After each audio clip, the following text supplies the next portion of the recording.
All right, so first things first. The next news episode, the next episode of the news is coming. I'm going to be making that video hopefully sometime tonight. I will be in character, and yeah, it's going to come tonight, episode 2. So be on the lookout for that. And this video is going to focus on electric cars, my thoughts about electric cars, my thoughts about how it actually affects our economy, how it affects the environment, and why electric cars isn't hyped up as you might think it is. I don't think, in my opinion, electric cars aren't hyped up as all they seem. It looks good on the surface, but once you start digging into how the technology that goes into it is actually affecting the environment, hopefully by the time I'm done with this, you have a better insight on what I'm talking about. But basically, electric cars, right, in itself, in the surface, it's cool. The technology that goes into it, it's cool. You feel me? The fact that there's cars out there that we're working towards the future. I mean, about autonomous driving, cars driving themselves, you just being able to see what's around you without looking into your mirrors. You feel me? Like, they have cameras all around the cars and you can see the traffic. So there's a lot of driver assistance that goes into electric vehicles, and I generally think that in the future, electric cars can be a safe way of getting around, because that's literally the job, is to get you from point A to point B. You get me? And it's supposed to get you there in the safest way possible, quote unquote. But let's take a look at what it actually takes to develop these vehicles. Hopefully this video doesn't take too long. But I don't know if you guys have heard, if you're watching this video, right, hopefully you've heard something about the Everglades and the rainforest that's in the Everglades, and how the batteries, how much mining it takes to build the batteries that goes into these electric vehicles.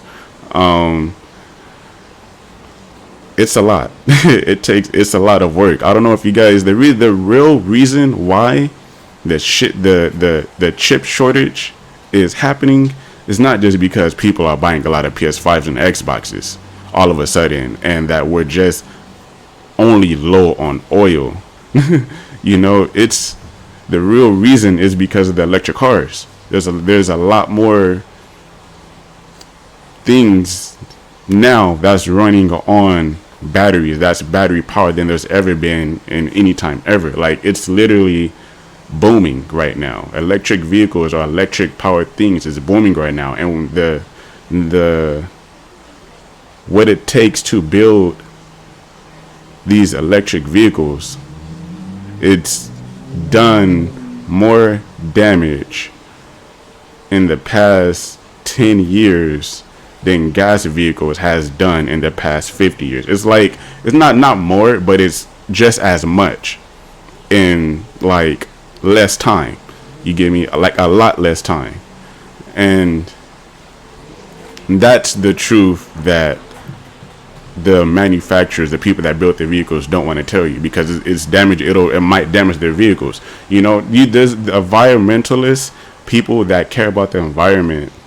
I used to think that there was like a joke. I used to think, oh, they're just tree huggers, or they're just people that just really care about nature. But if you actually look and do a bit of research, just Google the rainforest and then the condition of the rainforest, it's scary. Because right now, there isn't any there's no real not, I don't want to say control because that might be the wrong term, but there's no regulations on what can be done in the rainforest, because it's like it's not, there's no regulation. That's the only thing that I could think of right now. There's no regulation in the rainforest. There's no regulation in how people and what can be done over there. So you have contractors that's contracted people by Tesla, from people from Amazon, from people from Google, from, then mining out there. And the way that they have to mine is they have to burn the trees. So there's people right now, today, that is literally their job to fight the fires in the rainforest. If the rainforest runs dry, that will literally affect the globe and how much rain we get. That'll affect it'll affect the weather a lot, because we need the rainforest. It provides a lot of water. It provides a lot of rain, a rain that the world needs. Give me, if you live in Cali, or if you live in our region, California, San Francisco, like Miami, if you live in Las Vegas, that we don't get a lot of rain. We don't get that much rain, you get me?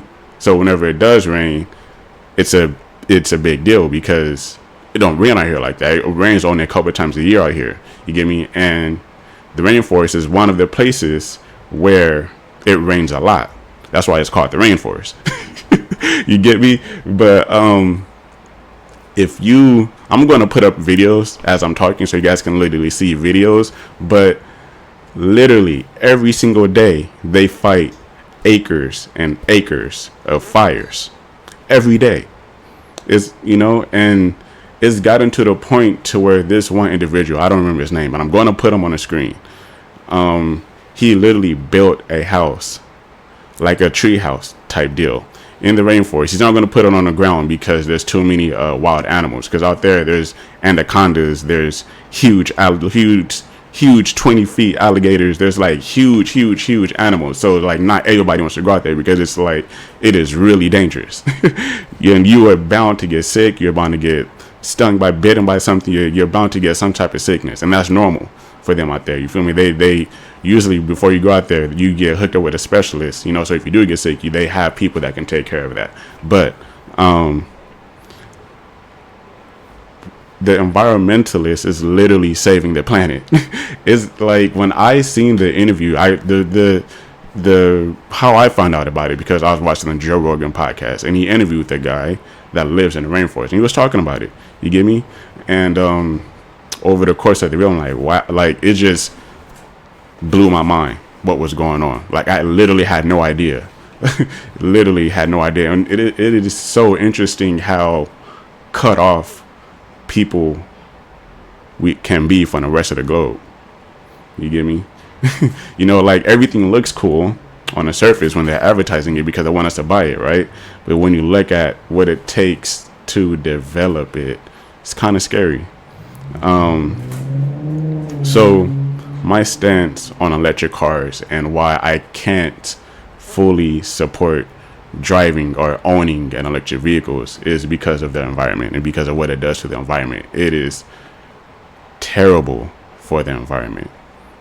It may not produce the gas, but they're destroying the planet. They're destroying parts of the planet to build these batteries. That's literally like oil and things like that. Minerals that they need to build these batteries is one of the biggest reasons why we invade other countries. You get me?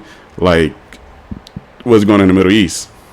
The reason why the America invaded the Middle East, so they could gain control and influence that territory, so they could start mining and start getting their oil, so they could get us back. They could lower gas prices and things like that. You feel me? It's literally one of the biggest reasons why they do what they do. So it's like, it's scary. It's a little scary once you see and understand and realize the cost of having the things that makes our life more convenient, including electric vehicles, gaming equipment, headphones, like literally anything. Everything runs on batteries. Everything runs on technology. And I'm gonna be, if you want, like, this is a discussion that I like having because I think that it's super interesting, and I think that discussions like this needs to be had. It's not the fact that we just doing about just making people aware of what's going on, because it's really easy to get lost in a sauce, and it's really easy to overlook these type of things that can literally affect the planet, literally. So let me know what you guys think about this. Comment down below. Let's talk about it. Let's talk about it. Electric vehicles, batteries, all that stuff, technology. Peace out.